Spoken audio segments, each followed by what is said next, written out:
Hello everyone, today I'm going to show you how to transfer an image onto illustration board or canvas or whatever surface you're using, and then we'll do some colored pencil drawing and I'll show you how I would do the details and the different skin tones that we're seeing here. So the first thing is you need to have a really good quality image. You cannot hope to do a good quality artwork if you do not have a good quality image.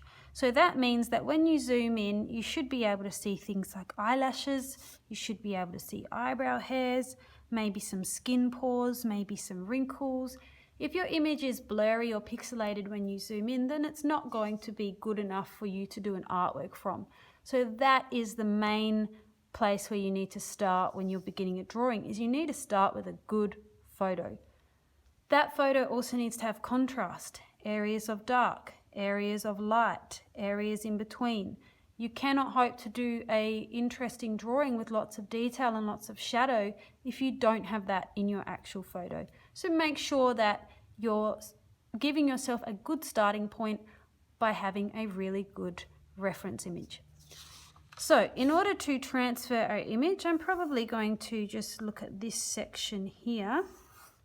So I'm going to turn it over and I'm going to put pencil on the back. Now I'm going to hold my pencil on an angle so that as much of the end of the pencil there as possible is touching the paper, and I'm going to use my whole arm to move backwards and forwards like this. I'm using a B pencil, it says B there, because I don't want my lines to be really dark when I start to try and colour in. I want to be able to erase them and get rid of them so that they're not showing through on my drawing. If I were to hold my pencil up straight and colour in like this, it's going to take me forever. So that is why I hold it like this. Much quicker. So if you want to, you can even hold your picture up to the light, and if I just put my light on there and we shine it behind, can you see the pencil through the page? So I can see where I've put pencil. So I'm viewing my pencil lines through the image there. So making sure that you've actually covered where you want to draw. Okay, so just make sure I haven't got any gaps, and we don't want to go too dark because we don't want really dark lines when we're transferring. Okay, so you need to take a good quality piece of paper or board or canvas. Please don't use thin photocopy paper or really cheap cartridge paper. You're not going to get a good result when you start putting your pencils or paints on there. So everything needs to be good quality when you're working with it if you want to have a really good drawing. When you tape your picture down, if possible, tape it over the top edge of your board, because that way you don't risk ripping your piece of illustration board or your piece of paper when you take your tape off. So I'm going to use masking tape. You can use painter's tape, you can use blue tack, whatever you've got handy. And I'm going to just tape it over the top edge like that. And I'm only taping the top edge because I want to be able to lift up my page and see how my transfer is going. So you can use a pencil, you can use a pen, it doesn't matter what you use to do your transfer. I'm going to use a pencil, but if your image is quite dark, I recommend using maybe a red pen or something that's going to show up really nicely. So you start going over your lines, and as you do that, it'll start to go through onto your paper, and you only want it really faint and really light so that it's not going to show through your coloured pencil or your paint when you start to put that on. You'll start to notice as well that I am also going over any little details, any little highlights, any shadows, anywhere that I see a change in tone or colour. I'm going to be making a line. So here I've got a highlight. Here I've got a little change in color.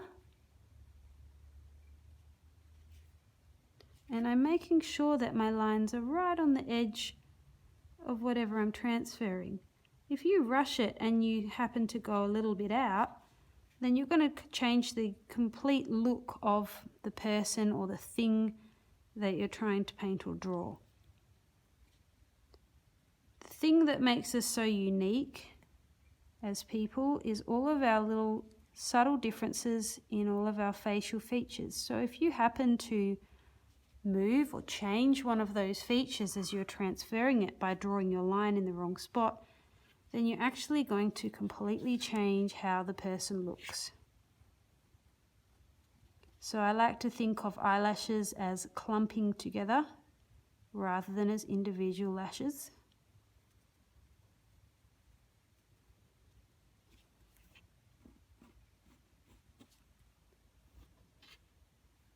And making sure that I think of things as shadows and highlights, not just lines. So instead of just drawing one line there, I've drawn two lines, one at the bottom and one at the top.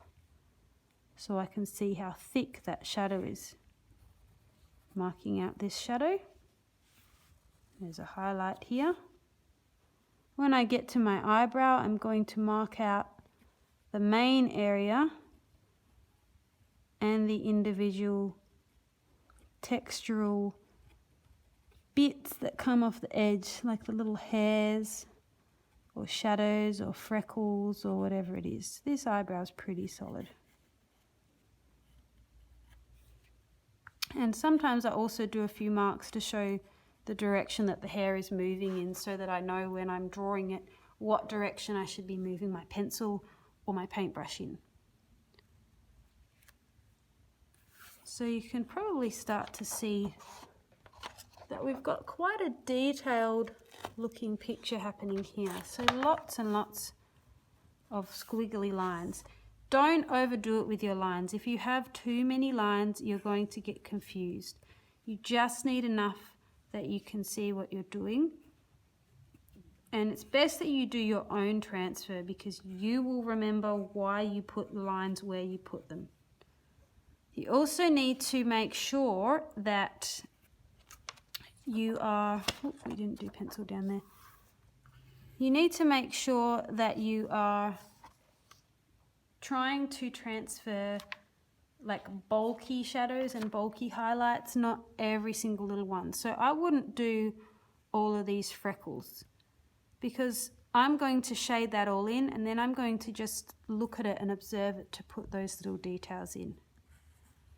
I'm making sure that I'm not pressing too hard, because I don't want to make dents in my page. When I run my hand over it, there shouldn't be any dents. And occasionally I might try to emphasize a shadow or a highlight. So if I've got something, an area where I feel like, okay, maybe there's not clear definition where the edge of the nose is, or clear definition where the shadow of the cheek comes in, or the highlight on the eyebrow bone, I might try to emphasize that, because it's the same as when a photographer would change the contrast level on their picture and they would try and bring out highlights. It's the same as if you were doing your makeup and you're trying to contour by highlighting the areas that stand out and contouring the areas that sort of go away from the viewer, that dip in, like cheekbones, like the dips in your eyelids here.